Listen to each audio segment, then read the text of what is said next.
5장입니다. 마가복음 5장 9절부터 20절 말씀까지 제가 공독을 해드리도록 하겠습니다. 마가복음 5장 9절부터 20절 말씀까지가 되겠습니다. 이에 물으시되 내 이름이 무엇이냐? 이르되 내 이름은 군대니 우리가 많음이니이다 하고 자기를 그 지방에서 내보내지 마시기를 간구하더니 마침 거기 돼지의 큰 떼가 산 곁에서 먹고 있는지라.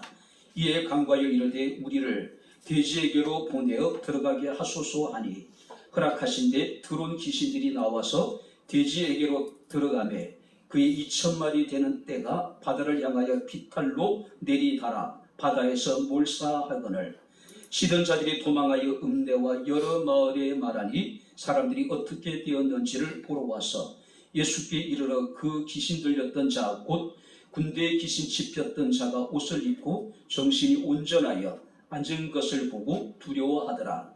이에 귀신 들렸던 자가 당한 것과 돼지의 일을 본 자들이 그들에게 알림해 그들이 예수께 그 지방에서 떠나시기를 간구하더라.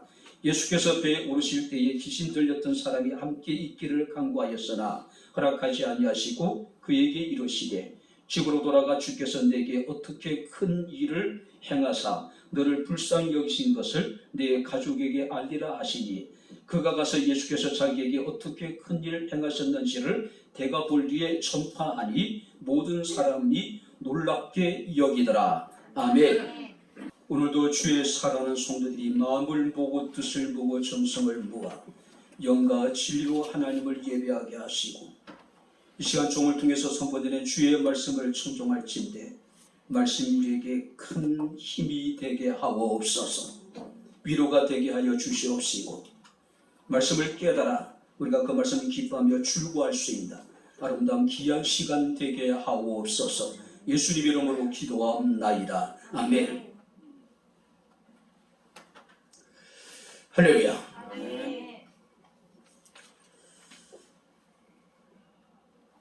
귀신이 존재할까? 과연 영계라고 하는 것이 존재할까라고 하는 문제에 대해서 많은 현대 과학자들은 귀신의 존재를 인정하지 않습니다. 그래서 성경에 나타나 있는 귀신 들림이라는 것도 존재하지 않는다라고 이야기를 해요.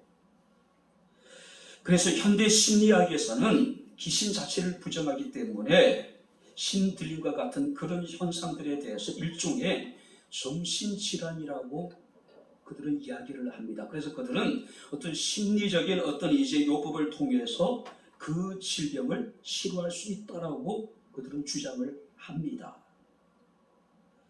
그러나 우리가 성경에 나타나 있는 귀신이라고 하는 것은 영적인 존재입니다. 과학이나 우리가 심리학으로 귀신의 존재를 알 수가 없다라고 하는 겁니다. 그리고 귀신도요, 인격적인 존재입니다. 그리고 귀신은 도덕적으로 타락한 존재예요. 그래서 성경 말씀을 보게 되면 귀신은 더러운 귀신이라고 이야기하고 있는 겁니다. 오랫동안의 중국의 선교사로 사역했던 네비우스라고 하는 분은 자신이 중국에 사역하는 동안에 수많은 귀신 들린 사람들을 만납니다. 그리고 그들에 대해서 오랜 연구를 하게 됩니다. 자, 그러면서 그는 귀신 들린 사람들에게 나타나는 여러 가지 현상에 대해서 그는 이렇게 이야기하고 있습니다. 첫 번째는 뭐냐면은 비정상적인 사람들에게 귀신이 들어간다는 이야기예요. 비정상적인 사람들에게. 두 번째는 뭐냐면은 귀신이 들어가게 되면 갑작스러운 발작을 일으키기도 하고 꾸꾸러지기도 하고 뿐만 아니라 거품을 품기도 한다라고 이야기를 합니다. 세 번째가 뭐냐면은 귀신이 들기 전과 귀신이 들기 이전이 완전히 다른 사람이 되어져 버리는 거예요. 그리고 그들은 초인간적인 능력을 나타낸다.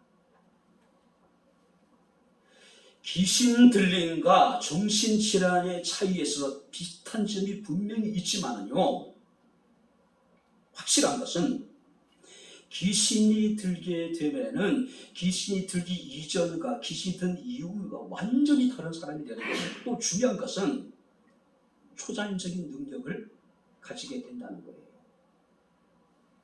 그걸 어떻게 설명할 수 있겠습니까? 어떻게 이것을 심리학에서 말하는 일종의 정신질환이라고 취급할 수 있겠느냐는 이야기예요. 그죠? 실제적으로 저 역시도 적지 않는 이제 목표를 하면서 또 예전에 제가 처음에 다녔던 교회는 그런 사역들이 굉장히 활발했던 교회예요. 그때를 제대하고 나왔는데 여자 청년이 하나가 귀신이 들린 거예요. 실제적으로 대화를 하고 실제로 예수 이름으로 그에게 명령을 하기도 하고 그 예수 이름만 들리고 찬양만 들리기면 얘가 미친 듯이 막 도로까지 뛰어들고 물었습니다. 내 이름이 무엇이냐 물어보니까 자기는 이승훈이래요. 이승훈이 누구냐 물어보니까 강원도에서 연못에 빠져서 죽은 어린 아이라고 이야기를 하면서 그 어린 아이의 음성을 내는 겁니다. 힘이요 상상을 초월할 정도예요. 여자애가 제어가 불가능한 거예요. 자, 이것을 우리가 일종의 정신질환이라고 규정할 수 있을까요? 아니에요. 정신질환과 귀신이 들리는 것은 전혀 다른 것입니다. 그런데 이것을 심리학자들은 심리적인 요법을 통해서 고칠 수 있다고 생각하고 있는 거예요. 자, 오늘 본말씀을 보게 되면 예수께서 그라사라고 하는 지방에 귀신 들린 사람을 고친 사건입니다. 그런데 특이한 점이 있다면 다른 사건에 비해서 굉장히 구체적으로 그 귀신 들린 자를 어떻게 예수께서 고치시는가를 바로 기록하고 있다고 하는 겁니다. 우리가 마가복음 4장 말씀을 보게 되면 예수께서는 여러 가지 비유를 통해서 하나님의 나라에 대해서 교훈을 하셨어요. 그리고 저물 때에 배를 타시고 예수께서는 바다를 건너시게 됩니다. 실제적으로는 작은 호수지요. 그죠? 근데 갑자기 큰 풍랑을 만나게 됩니다. 자, 예수께서는 초자연적인 능력을 통해서 바람과 바다를 잔잔케 하시고 안전하게 건너편으로 건너가시게 됩니다. 그 지역이 그라사라고 하는 지역이에요. 넓게는 데가볼리라고 하는 지역입니다. 그 안에 가라다라는 지역이 있고 그 안에 그라사라는 지역이 있어요. 이 데가폴리라고 하는 지역은요 10개의 도시가 연합한 여러분들이 큰 도시예요. 10개의 도시가 그러니까 이방인들의 도시입니다. 자, 분명히 확실한 것은 당시 데가볼리 지역은 헬라 문화, 다시 말해서 그리스의 문화가 그 도시를 지배하고 있었다는 겁니다. 그러니까 유대인들에게 있어서는 가서는 안 되는 지역이었다는 거죠. 부정한 땅이었다는 거죠. 그런데도 불구하고 예수께서는 그 험한 풍랑을 헤치시고 직접 그라사라는 지역으로 가셔서 바로 이 귀신 들린 사람들을 만나고 그를 고치셨다는 이야기예요. 자, 예수께서는 이방인 지역에 가서 복음을 전함에 있어서 처음에는 풍랑이 방해했습니다. 파도가 그칠었어요. 근데 그 이제 풍랑과 파도를 해치고 그 땅에 들어갔더니 이제 누가 기다리고 있습니까? 더러운 귀신 들린 사람이 예수님을 지금 기다리고 있는 거예요. 성경 말씀을 보니까 귀신 들린 두 사람이 무덤 사이에서 나왔다고 이야기합니다. 자, 마가복음이나 누가복음에서는 한 명인데 마태복음에는 두 명이래요. 그 차이가 뭘까요? 아마 한 명의 중세가 굉장히 심했을 것이고 한 명이 아마 주도적으로 예수님과 서로 대화를 했을 가능성이 많이 있습니다. 근데 이 두 사람은요 그 지역의 사람들에게 있어서는 두려움과 공포의 대상이었어요. 성경 말씀을 보게 되면은 몹시 사나워서 아무도 그 길로 지나갈 수 없는 지경이었다라고 이야기를 하고 있어요. 복음이 증거되고 하나님의 나라가 확장되는 과정에 있어서 그 과정이 결코 순탄하지 않다는 것을 지금 우리에게 보여주고 있는 겁니다. 우리가 믿음을 따라 살아간다는 것이 그렇게 녹록지 않다는 것을 우리에게 보여주고 있는 거예요. 그것이 파도가 있었고 풍랑이 있었고 그것을 헤치고 나아갔더니 이제는 귀신 들린 사람들이 지금 그 길을 막고 있었다는 거죠. 오늘 성경 말씀을 보게 되니까 예수께서는 풍랑을 잠잠케 하실 뿐만 아니라 이제는 그 귀신 들린 자를 고침으로 인해서 주의 복음이, 주의 능력이 바로 그라사와 데가볼리 지역의 전체에 증거되게 되는 그런 계기를 만드셨던 것을 우리가 보게 됩니다. 오늘 우리는 이 말씀을 통해서 버려진 귀신 들린 사람에게 나타나시던 그 주님의 사랑이 어떤 사랑이었는지, 그리고 감당할 수 없는, 측량할 수 없는 하나님의 은혜를 입은 자의 삶이 어떻게 될 것인가를 우리가 오늘 주의 말씀을 통해 살피면서 우리가 함께 은혜를 나누도록 하겠습니다. 자, 먼저 한번 우리가 2절 말씀 우리 다시 한번 같이 읽겠습니다. 2절을 한번 같이 읽겠습니다. 배에서 나오매 곧 더러운 귀신 들린 사람이 무덤 사이에서 나와 예수를 만나니라. 자, 성경을 보게 되면은 이 그라사 지방의 귀신 들린 사람의 상황에 대해서 구체적으로 기록을 하고 있습니다. 2절 말씀을 보게 되면은 그는 더러운 귀신에 들린 사람이었다. 자, 더러운 귀신에 들린 사람이라는 것은 더러운 영 안에 있는 사람, 더러운 영 안에 있는 사람이라는 겁니다. 자, 이 더러운 영을 우리 개혁성경에서는 더러운 귀신이라고 지금 표현하고 있는 거예요. 여러분들이 귀신 하면 제일 먼저 떠오르는 것이 어떤 의미일까요? 억울하게 죽었어. 그 원통함의 구천을 돌아다니면서 사람들에게 해코지를 하고 그런 존재. 예전에 성락교회, 통일동산의 성락교회가 있죠. 김기동 목사의 귀신론은 많은 사람들에게 이제 그 열광하게 만들었어요. 그래서 그 귀신론을 따르는 사람들이 적지 않았습니다. 한때는요. 그 김기동 목사의 귀신론이라고 하는 것은 인간의 수명을 120살로 규정을 합니다. 그런데 120살의 수명을 채우지 못하고 죽은 사람들의 영이 세상을 떠돌아다니면서 자신의 가족들에게 해코지를 한다는 겁니다. 그래서 김기동 목사의 귀신론에 있어서는요, 사고가 나도 귀신의 역사고 병이 들어도 귀신의 역사고 하다못해서 감기가 들어도 길을 가다가 다리를 삐끗해도 그 자신의 부주의함으로 사고가 난 것이 아니라 귀신의 역사라고 규정을 해요. 그래서 그들은 무조건 귀신은 물러가라고 이야기를 해요. 근데 성경에 말하는 귀신이라고 하는 것은 하나님의 거룩한 영이신 성령과 대조되는 의미로서 더러운 존재, 정결하지 못한 존재, 하나님을 예배하고 하나님과 교제하기에 부적절한 영적인 존재가 바로 귀신이라는 거예요. 귀신. 자, 유대인들에게 있어서 탈무드에 보게 되면은 귀신의 존재에 대해서 대표적인 증상을 4가지로 이야기합니다. 첫 번째는 뭐냐면은 밤중에 밖으로 돌아다닌다. 자, 지금이야 우리가 밤이 돼도 대낮같이 환하지만은 그때는 어떨까요? 밤이 되면 그야말로 칠흑같이 어두워요. 우리가 발 한 걸음도 제대로 내딛기 힘들 정도로 어두운 밤입니다. 근데 싸돌아다니는 거예요.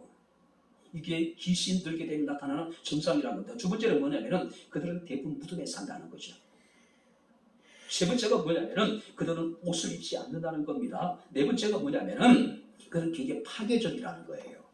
자, 그렇다면은 오늘 성경 말씀을 보게 되면은 이 그라사 지방의 이 귀신 들린 사람의 4가지 증상이 나타나고 있는데 유대 랍비들이 얘기했던 탈무드에 나오는 증상과 똑같은 거예요.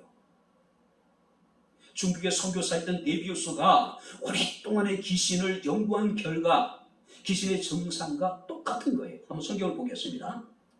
먼저 우리가 누가복음 8장 27절 말씀을 보게 되면은 예수께서 육지에 내리시되 그 도시 사람으로서 귀신 들린 자 하나가 예수를 만나니 그 사람은 오래 옷을 입지 아니하며.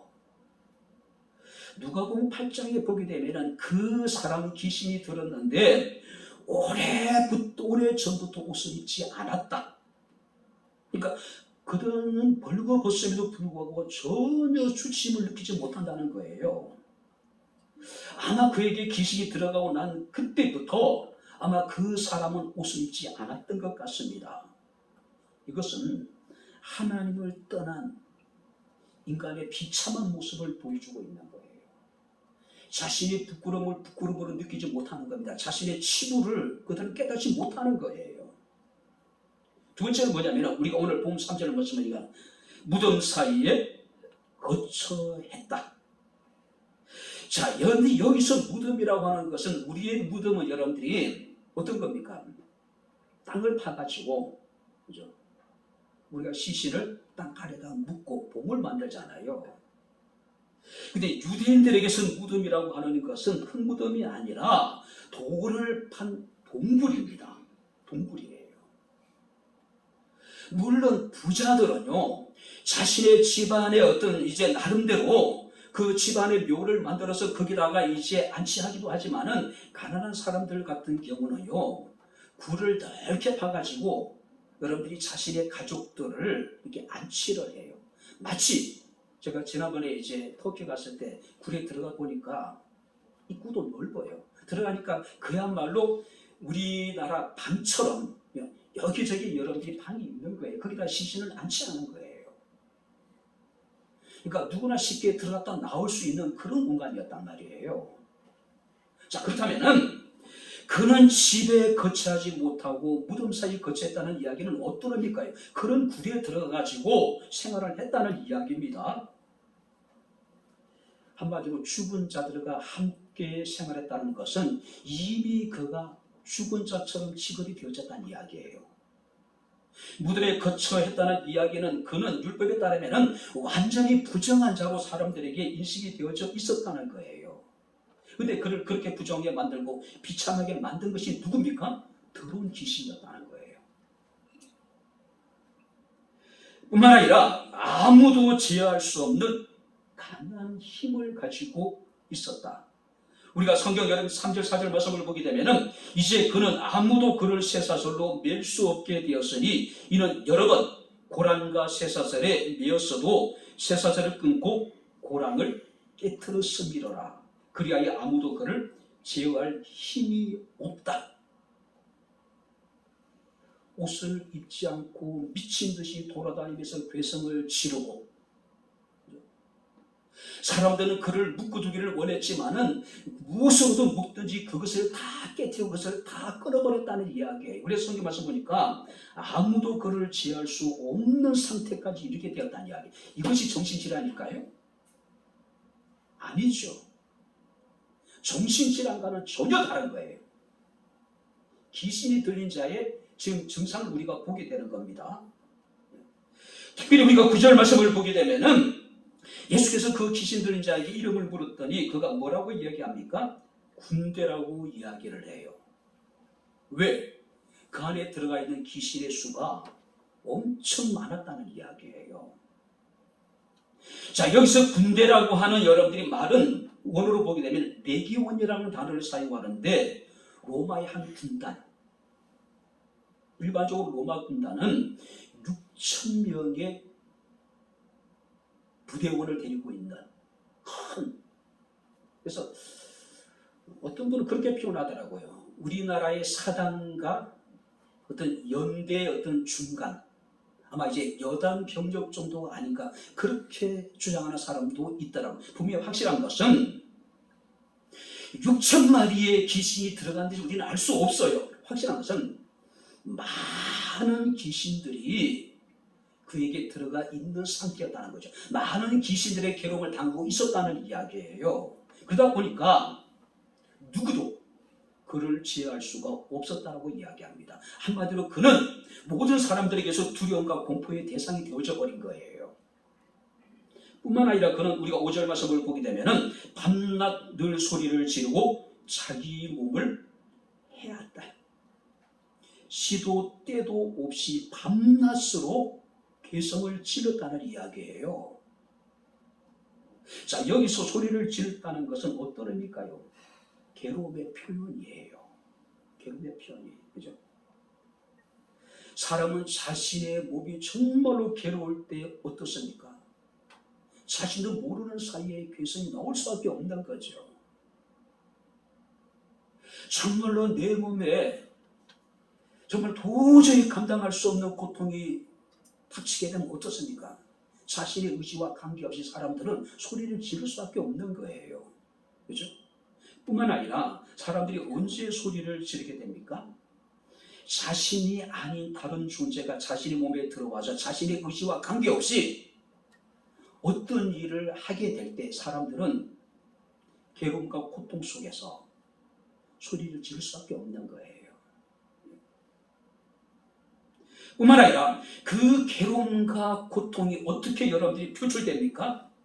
그는 돌로 자신의 몸을 자리하는 거예요. 성경을 보게 되니까. 그죠? 굉장히 파괴적이에요. 아마 우리가 이런 그림을 그릴 수 있을 것입니다. 이 귀신 들린 사람은 누구라도 고통스러워 소리를 지르고 그 고통을 표출해야 되는데 표출하는 방법이 뭡니까? 돌로, 날카로운 돌로 자신의 몸에 상처를 내는 거예요. 온 몸에 여러분들이 피가 났을 거예요. 그죠? 보는 것만 해도 사람들에게 소름 끼쳤을 거예요. 그러니 사람들이 그 지역을 통행할 수 없을 정도로 사람들끼리 두려움과 공포는 클 수밖에 없었겠죠. 한마디로 이 귀신 들린 사람은 가족들에게, 친구들에게 당시 사회로부터 철저하게 버려진, 사람들에게서 그는 죽은 존재와 같은 그런 사람이었을 것이란 말이에요. 비록 귀신이 들었지만 죽을 것만 같은 외로움이 없었을까요? 마음에 깊은 치유되기 힘든 상처, 그리고 중독, 자신의 몸을 자해할 정도로 그가 느꼈던 어떤 괴로움, 혹자는 이것을 하나님을 떠난 현대인들의 모습이라고, 현대인들의 실상이라고 이야기하고 있어요. 바로 지금 이 그라사 지방에서 예수께서 만난 귀신 들린 사람의 우리가 실상을 오늘 본문을 통해서 볼 수가 있는 겁니다. 버려진 사람이에요. 죽은 사람처럼 취급이 되어졌습니다. 철저하게 피하고 싶은 그런 존재였다는 거죠. 그죠? 자, 그런데 주님께서 그를 찾으셨어요. 굳이 왜 주님께서 어둑어둑해질 때에 갈릴리 바다를 항해를 하셨을까요? 바람이 불고 파도가 굉장히 거칠었는데 굳이 예수께서 왜 항해를 하셨을까요? 바로 예수님은 바로 이 그라사 지방에 고통당하고 있는 그들을 보신 거예요. 생각하신 거예요. 그렇죠? 우리가 6절 7절 말씀을 보니까 그가 멀리 서서 예수를 보고 달려와 절하며 큰 소리로 부르짖어 가로되 지극히 높으신 하나님의 아들 예수여, 나와 당신과 무슨 상관이 있나이까? 원컨대 하나님 앞에 맹세하고 나를 괴롭게 마소서. 그가 멀리 서서 예수를 보고 달려왔다. 멀리서도 절을 했습니다. 마치 그가 하나님의 아들이신 예수께 나와서 예수께 경배한 모양으로 지금 비춰지고 있잖아요. 근데 그게 아니에요. 우리가 이미 주님께서는 뭐라고 말씀하시냐면 지극히 높으신 하나님의 아들이여, 아들 예수여, 나와 당신이 무슨 상관이 있나이까? 원하건대 하나님 앞에 명시하고 나를 괴롭게 하지 말라고 지금 이야기하는 것은, 예수님 앞에 엎드려 절을 했다고 하는 것은 경배하게 한 것이 아니라 이미 예수께서 그 귀신 들린 사람에게, 그 귀신에게 명령을 했어요. 그에게서 나오라고. 그래서 귀신이 예수님에 대해서 지금 항변하고 있는 겁니다. 지금 예수님의 명령에 지금 대적하고 있는 거예요. 그래서 8절 말씀 보니까 이를 예수께서 입이 그에게 이르시되 더러운 귀신아 그 사람에게서 나오라 하셨다. 이미 예수께서는 그곳에 도착하니 전이 있을 것 같아요. 아마 배에서 내리는 그 순간 멀리서 귀신들이 그를 보시고 그 안에 들어있는 귀신에게 이미 명령을 내려놓은 상태예요. 그랬더니 귀신이 멀리서 보고 예수께 달려와서 예수께 절을 하고 나를 이 지역에서 떠나지 말게 해달라고 이야기를 하고 있는 겁니다. 나를 괴롭게 하지 말라고 이야기하고 있는 거예요. 9절에 예수께서 말씀하십니다. 내 이름이 무엇이냐 물으셨더니 그는 대답하기를 내 이름이 군대니 우리가 많다. 그 귀신의 사람에게 들어가 있는 그 귀신의 수가 굉장히 많았다는 이야기예요. 일개 군단만큼. 자, 예수께서는 그에게 그의 이름을 물었는데 그는 뭐라고 대답합니까? 어떤 인격체로서 자기의 존재를 밝힌 것이 아니라 로마의 군사적인 단위로서 나는 군대 귀신이라고 지금 이야기하고 있는 겁니다. 자, 우리는 여기서요, 그 귀신 들린 사람의 통제할 수 없는 그 어마어마하게 무시무시한 그 힘의 출처가 어디에 있는가를 지금 보여주고 있는 거예요. 정신질환을 가진 사람에게 이런 힘이, 이런 초자연적인 능력이 나타날 수 있을까요? 아니에요. 귀신이 들었기 때문에 그렇다는 거죠. 자, 그들은 예수께 청하기를 우리를 대제에게로 보내어 들어가게 해달라고 강구합니다. 그랬더니 예수께서 허락을 하셔요.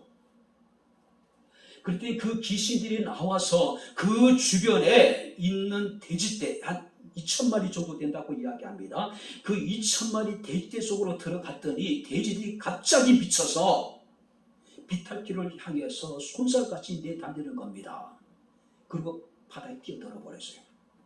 2,000마리 돼지떼들이 지금 몰살을 당해버린 거예요. 왜 귀신들은 돼지떼에게 들어가게 해달라고 간청했을까요? 혹자는 그렇게 표현합니다. 돼지는 유대인들에게서 부정한 동물이에요. 귀신들은 자신의 본성대로 그곳으로 들어가기를 원했다. 본성대로. 근데 왜 돼지떼들이 2,000마리가 바다에 뛰어들어서 몰살을 당했는지에 대해서는 성경에 이야기하지 않습니다. 근데 확실한 것은 예수님이 그렇게 행하신 것이 아니라 더러운 귀신들이 돼지떼들을 충동해서 그들을 미치게 만드는 거죠. 그리고 바다에 뛰어들게 만들어버린 거예요. 귀신이 가진 어떤 파괴적인 특성을 우린 다시 한번 여기서 볼 수가 있는 겁니다. 뿐만 아니라 오늘 성경 말씀을 보게 되면은 그런 귀신 들린 사람을 향한 하나님의 사랑이 나타나요. 반복되는 이야기지만은 귀신이 드는 그 순간에 그는 모든 사람들에게 버려진 존재예요. 죽은 자와 같은 존재입니다. 어쩌면 그는 사람들의 기억 속에 살아있지만 잊혀진 존재였어요. 쇠사슬로 묶어놔야 되는 그 추장스러운 존재고 피하고 싶은 존재고 거의 막 두려움과 공포의 대상이 되는 그런 존재였습니다. 아무도 그에게 관심을 갖지 않았어요. 그런데 주님께서는 갈릴리 바다의 거친 파도를 헤치고 그를 지금 찾아오신 거예요. 그를 만나시고 그 속에 들어있는 귀신을 내어 쫓으셨다는 겁니다. 자, 2,000마리의 돼지떼를 희생하시면서까지 예수께서는 그 영혼을 구원하시기를 원하셨다는 사실이에요. 어쩌면 주님에게 있어서 이 귀신을 한 사람의 영혼은 2,000마리 돼지떼뿐만 아니라 천하보다도 귀한 존재였다는 이야기예요. 우리가 이사야 43장 4절 말씀을 보게 되면 하나님께서는 이스라엘에 대해서 뭐라고 말씀하시냐면은 내가 내 눈에 보기에 보배롭고 존귀하며 내가 너를 사랑했다고 이야기를 하고 있어요. 사람들의 보기에는 그야말로 두려움과 공포의 대상이었고 사람들의 보기에는 버려진 사람이었습니다. 죽은 자가 같았어요. 그러나 주님 보시기에 그 영혼은 너무나도 보배롭고 존귀하고 사랑스러웠다. 사랑하는 성도 여러분들, 하나님에게 있어서 우리는 그런 존재입니다. 할렐루야. 우리는 그런 존재예요. 사람들이 보기에는 우리가 어떻게 보일지 모르지만은 하나님의 눈에 보기에는 너무나도 보배롭고 존귀하고 사랑스러운 존재, 세상의 모든 것을 주고도 희생하면서까지도 하나님께는 우리를 구원해야 될 정도로 우리는 소중한 존재라는 거예요. 그러니 우리가 아무렇게나 살아서는 안 되겠죠. 스스로 자신의 삶을 포기해서는 안 되겠죠. 마지막 우리의 숨이 남아있는 날까지 우리는 하나님의 그 크신 은혜와 사랑을 기억하고 내 삶을 통해서 그의 뜻이 이루어지기를 위해서 우리가 기도해야 되지 않을까요? 로마서 5장 6절부터 10절 말씀을 보니까 우리가 연약하고 우리가 죄인되고 우리가 원수 되었을 때에 그리스도께서 우리를 위해서 죽으셨다고 이야기하고 있습니다. 그리고 그 죽으심을 통해서 우리를 향한 하나님의 사랑이 확정되어졌고 우리가 하나님과 화목하게 되었고 우리가 구원을 받게 되었다는 이야기예요. 예수께서는 의인을 위해서 이 땅에 오신 것이 아니었습니다. 죄인을 부르기 위해서 이 땅에 오셨어요. 건강한 자에게는 의사가 필요 없습니다. 병든 자에게 의사가 필요한 거예요. 우리가 연약하고 우리가 죄인되고 원수 되었을 때에 그리스도께서 우리를 위해서 죽으심으로 하나님의 사랑이 확정됐고 하나님 우리가 화목하게 되었고 우리가 구원을 받게 되었다는 사실. 그래서 요한복음 3장 16절에 하나님이 세상을 이처럼 사랑하사, 한번 따라해 보시기 바랍니다. 하나님이 세상을 이처럼. 도저히 은혜를 받을 만한 자격이 없는데, 공도도 없는데, 의로움도 선함도 없음에도 불구하고 하나님이 이처럼 우리를 사랑하셨대요. 이처럼 우리를 사랑하셨대요. 그 하나님의 사랑을 우리가 무시해서는 안 되겠죠. 그 하나님의 사랑을 우리가 부끄럽게 만들어서는 안 되겠죠. 찬송가 304장에 보니까 3절에 하늘을 두루마리 삼고 바다를 먹물 삼아도 한없는 하나님의 사랑 다 기록할 수 없다라고 이야기하고 있습니다. 하늘을 두루마리 삼고 바다를 먹물 삼아도 우리에게 나타나신 그 하나님의 사랑을 다 기록할 수 없다는 이야기예요. 주께서 내게 베푸신 은혜를 내가 무엇으로 보답할꼬? 우리가 한번 생각해 보셨습니까?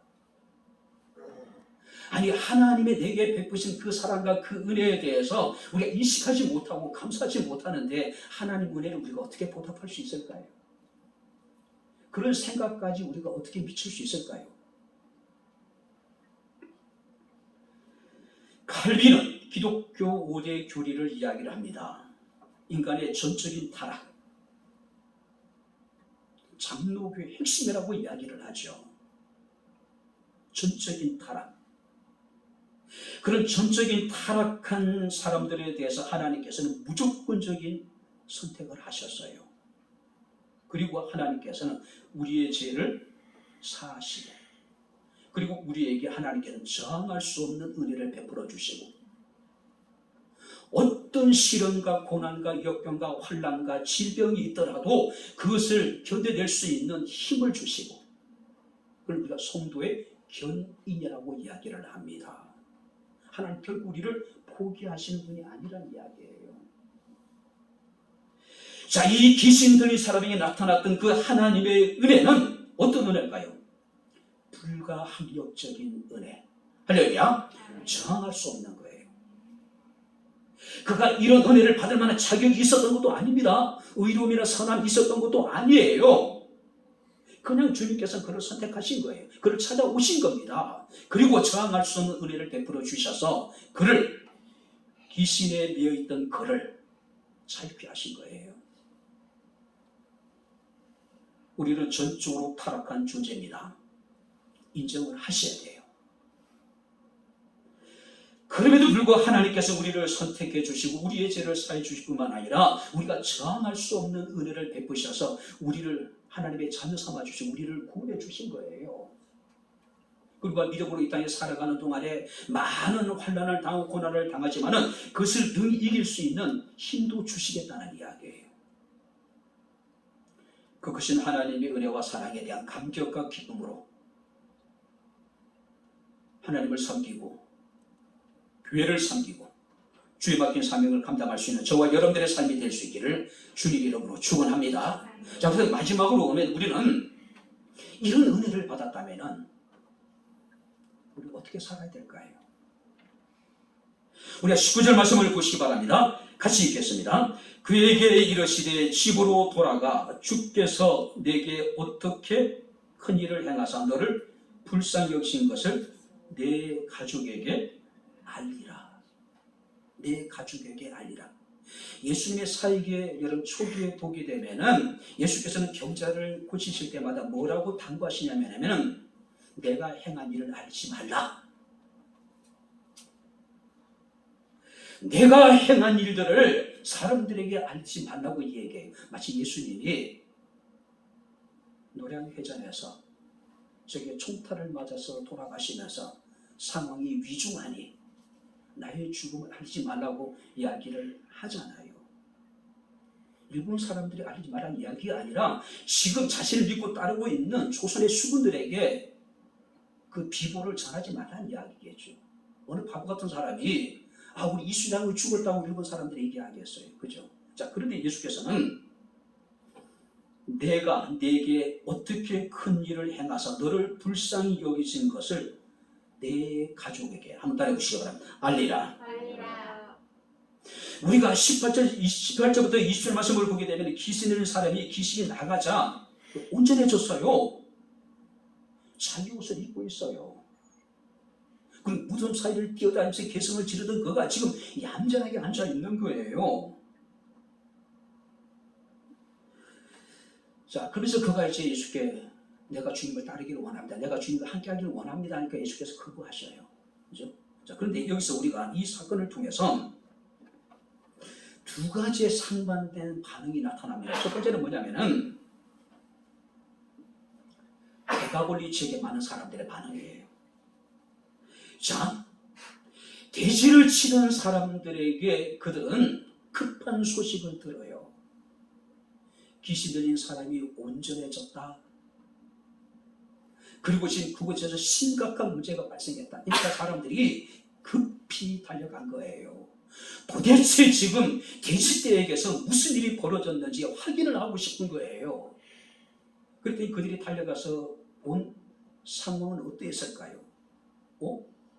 그 누구도 제어할 수 없었던 초자연적인 힘을 가지고 사람들에게 두려움과 공포의 대상이 되었던 그가 정신이 온전해 있는 거예요. 그리고 단정하게 자기 옷을 입고 있어요. 얌전하게 지금 앉아 있는 거예요. 그때 여러분들이 이 거라사와 대가볼리 지역의 사람들은 엄청난 충격을 받아요. 성경 말씀이니까 그들이 두려워했다. 자, 여기서 말하는 두려움이라는 것은 하나님의 영광과 하나님의 권위와 하나님의 능력 앞에 그들이 압도됐다는 거예요. 그들이 두려웠다. 자, 제가 몇 주 전에 수예배 때 A.W. 토저의 글을 소개했습니다. 이런 상황에 대해서 하나님을 만나는 위기적인 경험. 그러니까 여러분 성경에 보게 되면 수많은 하나님의 부르심을 받은 사람들의 그 부르심의 과정을 보게 되면 그들은 하나같이 하나님을 만나는 위기적인 경험을 했어요. 그리고 그 경험 앞에 그들은 두려워 떨어요. 그 하나님의 굴복을 해요. 자, 여기서 많은 사람들은 그야말로 직접적으로 하나님을 만나지 못했지만 직접적으로 예수님의 행하신 능력을 그들은 체험하지 못했지만 간접적으로나마 하나님을 만나는 위기적인 경험을 했어요. 왜? 그들이 눈앞에 지금 그 상황이 펼쳐져 있는 거예요. 그래서 대부분 성경에 하나님의 사람들은 하나님을 만나는 이 위기적인 경험을 통해서 하나님께 굴복을 하고 순종을 합니다. 그런데 성경 말씀을 보니까 그들은 예수님에게 그 지방을 떠날 것을 강구했다. 떠나래요. 놀라운 하나님의 능력을 체험하고 그 능력 앞에 굴복하는 것이 아니라 오히려 예수님을 그들이 배척을 합니다. 그 이유가 뭐냐면 16절에 기록되어 있습니다. 제가 읽어드리겠습니다. 이에 귀신 들렸던 자가 당한 것과 대지의 일을 본 자들이 그에게 알림해 그들이 예수께 그 지방에서 떠나시기를 강구했다. 여기 보세요.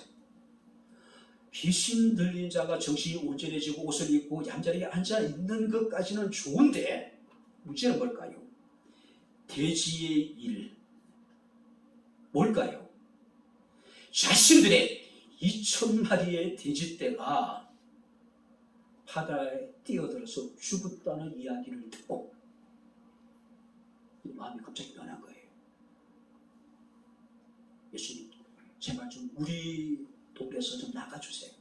당장 나가주세요. 처음에는 하나님의 권위와 하나님의 능력과 하나님의 영광 앞에 압도돼서 두려워했는데 자신이 2,000마리의 돼지떼가 지금 죽었다는 이야기를 듣고 손해를 본 거 아니에요. 자기들 입장에 피해를 본 거 아니에요. 그때부터 그들은 예수님 나가자. 나가. 빨리 나가라. 우리가 사도행전 16장에 보게 되면은 바울과 실라가 빌립보에 가서 복음을 전합니다. 그곳에서 우리가 어떤 일이 벌어지게 됩니까? 간수왕의 구원을 받는 역사가 나타나게 되고 또 여러분들이 그 자주장수 루디아를 만나게 되고 이런 일들이 빌립보에서 막 벌어지게 되잖아요. 그런데 바울과 실라에게 위기가 찾아와요. 한 여종이 있었는데 귀신이 들었어요. 정신질환이 아닙니다. 왜요? 이 여종은 귀신이 들어가는 순간에 장래일에 대해서 알 수 있는 능력이 그에게 생긴 거예요. 점을 친 거예요. 그러니 이 여종의 주인은 자신의 귀신의 여종을 통해서 엄청난 경제적인 이익을 취해요. 그런데 이 여종이 바울과 실라를 보고 그가 하나님의 사람이라는 걸 알고 계속해서 바울과 실라를 새롭게 만들어요. 그랬더니 바울이 예수 이름으로 그 여종에 들어가 있는 귀신을 내쫓아버려요. 여종이 이제 정신이 든 거예요. 정신질환 치유된 것이 아니라 귀신이 쫓겨난 거예요. 그때 어떤 일이 벌어지게 됩니까? 그 여종의 주인이 열을 받은 거예요. 이 주인에게 있어서 자신의 종이 귀신이 들고 뭐 정신질환이 있고 그건 중요하지 않아요. 자신의 어떤 수익만을 생각했어요. 근데 이제 귀신이 나가버리니까 점을 칠 수가 없어요. 수입원이 끊어져 버린 거예요. 그러다 보니까 바울과 실라를 고발을 합니다. 제목이 뭐냐면은 우리가 알지 못하는 이상한 풍습을 전한다. 쉽게 얘기하면은 오늘날 풍기문란죄. 바울과 실라는 관원들에게 사로잡혀서 모진매를 맞습니다. 그리고 차가운 감옥에 던져져요. 물론 하나님이 기적적인 방법을 통해서 그들을 건지시죠. 자, 여기서 이 여종의 주인도 마찬가지입니다. 자신의 여종의 영혼이라든지 자신의 여종의 어떤 안이라든지 이런 관심이 없어요. 오직 그의 관심이 뭡니까? 수익이에요. 자신이 얻게 되는 유익이에요. 많은 사람들이 자신의 영혼에 대한 관심이 없어요. 자신들의 자녀들의 영혼에 대해서는 관심이 없습니다. 오직 우리에게 중요한 뭔가 당장 현실적인 내가 무엇인가 얻을 수 있는 것들. 제가 지난번에 말씀드리지만 자신의 영혼을 파우스트처럼 자신의 영혼을 파는 거예요. 세상에 그 무엇을 얻기 위해서. 대가볼리 지역 사람도 마찬가지입니다. 분명히 여러분들이 2명이든 1명이든 그들은 누군가의 사랑하는 가족이었을 것이고, 누군가의 사랑하는 자녀였을 것이고, 누군가의 사랑하는 친구였을 거예요. 자신의 동료였습니다. 그런데 그의 영혼에 대해서 관심이 없어요. 그가 온전해지고 그가 다시 회복된 것에 대한 관심이 없어요. 오직 그들의 관심이 뭡니까? 대시대. 이게 더 중요한 거예요. 그죠?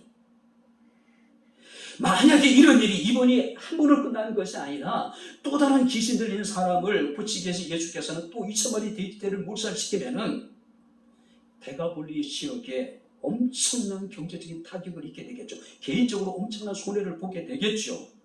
그들은 경제적인 측면에서 예수님을 내쫓아버린 거예요. 경제적인 측면에서. 예수님 우리 가운데 있어서는 우리가 입게 될 피해가 너무 크다. 영혼이나 천국이나 하나님 나라 따위에는 관심이 없는 거예요. 당장 자신의 눈앞에 펼쳐진 2,000마리의 돼지떼가 지금 바다에 둥둥 배를 드러내고 지금 떠있는 모습을 보고 그들은 어떤 생각이었을까요? 이러다가 우리 돼지떼도 다 죽는 거 아니야? 빨리 나가. 간청했다라고, 강구했다라고 이야기를 합니다. 이 강구라고 하는 것은 계속해서 그냥 제가 한번 예수님 나가십시오 한 것이 아니라 쫓아다니면서 빨리 나가.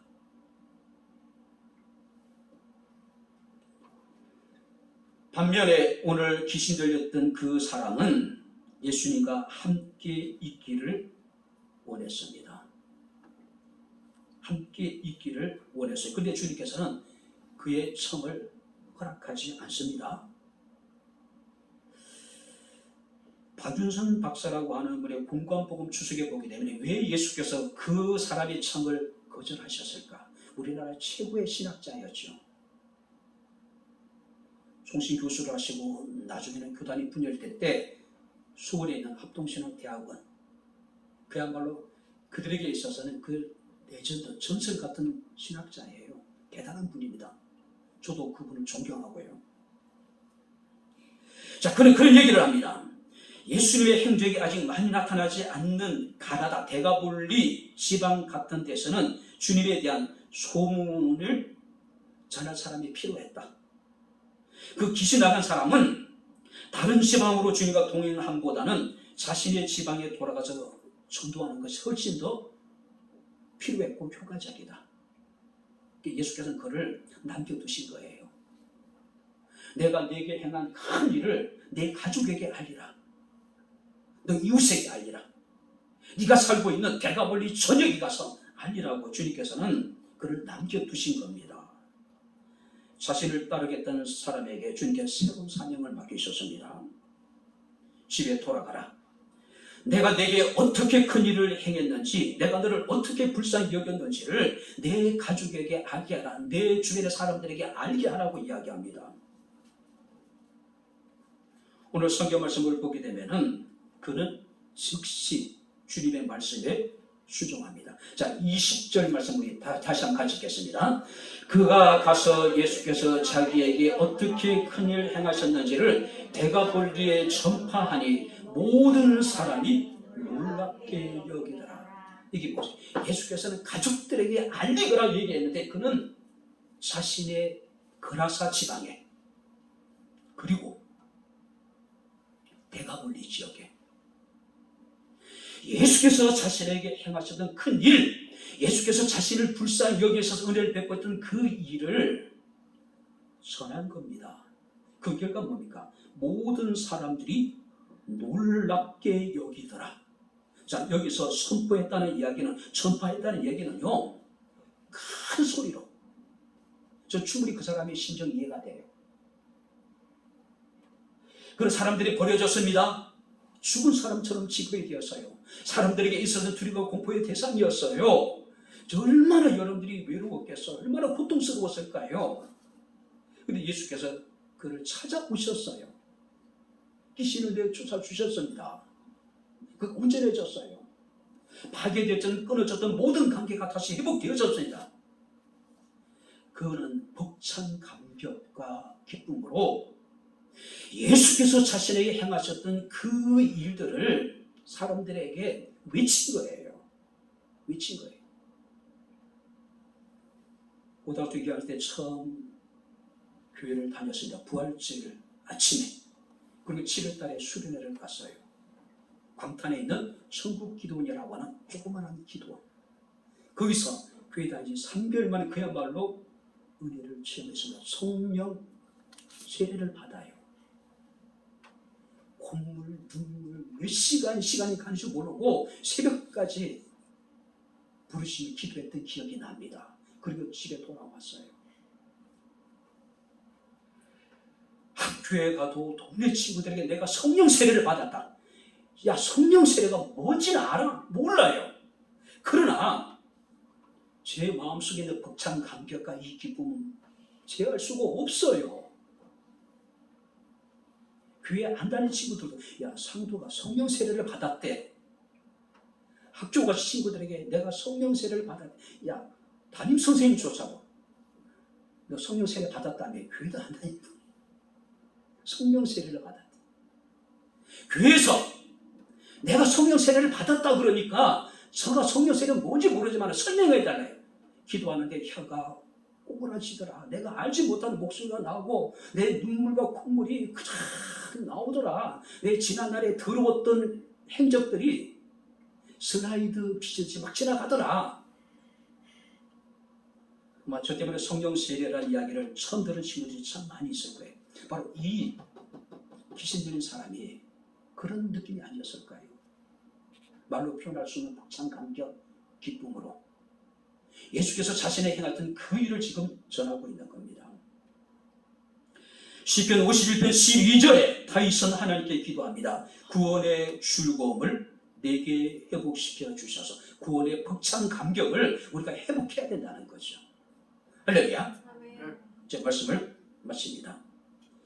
2,000마리나 되는 돼지떼를 몰살시키는 대가볼리 사람들에게서 참 가혹한 일이었죠. 그리고 불구하고 주님께서는 우리 영혼의 소중함을 다시 한번 일깨워준 사건이에요. 버려진 영혼, 무덤가의 삶에서 죽은 자와 함께 살아가는 죽은 자와 같은 존재임에도 불구하고 주님께서는 그 영혼을 사랑하셨는데 2,000마리 돼지떼들을 몰살시키면서까지.